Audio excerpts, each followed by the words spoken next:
പ്രധാനമന്ത്രിയെ തേളിനോട് ഉപമിച്ച ശശി തരൂരിന്റെ പരാമർശത്തിൽ മാനനഷ്ട കേസ് അവസാനിപ്പിച്ചുകൂടെയെന്ന് ഹർജിക്കാരനോട് സുപ്രീംകോടതി. ഹർജിക്കാരനായ ബിജെപി നേതാവ് രാജീവ് ബബ്ബറിനോടാണ് കോടതിയുടെ ചോദ്യം.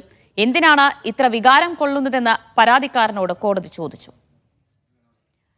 ഡി ധനസുമോദ് വിവരങ്ങൾ നൽകും. സുമോദ്, കേസ് അവസാനിപ്പിച്ചുകൂടെ എന്ന കോടതിയുടെ ചോദ്യത്തോട് എന്തായിരുന്നു പരാതിക്കാരന്റെ മറുപടി?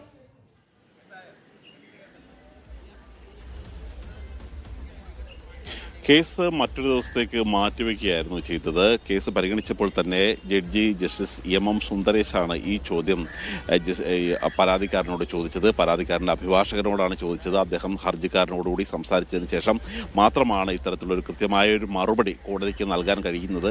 ഇതിന് ആധാരമായിട്ടുള്ള സംഭവം ബാംഗ്ലൂർ ലിറ്ററേച്ചർ ഫെസ്റ്റിവലിലായിരുന്നു നരേന്ദ്രമോദിയെക്കുറിച്ച് ശശി തരൂർ പറഞ്ഞത്.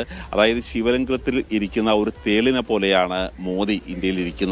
അത് കൈകൊണ്ടെടുത്ത് കളയാനും വയ്യ, ചെരുപ്പിനടിക്കാനും വയ്യ എന്നുള്ള ഒരു പരാമർശമാണ് നടത്തിയത്.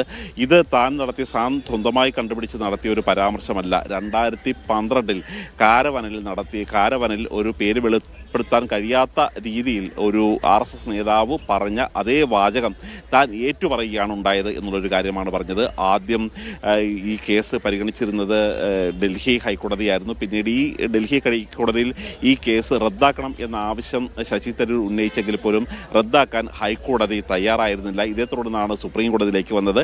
ഒരു വർഷമായി ശശി തരൂർ ഈ കേസിൽ ജാമ്യമെടുത്ത് നിൽക്കുകയാണ്. ഇങ്ങനെയൊരു സാഹചര്യത്തിൽ എന്തിനാണ് ഈ കേസുമായി മുന്നോട്ട് പോകുന്നത്?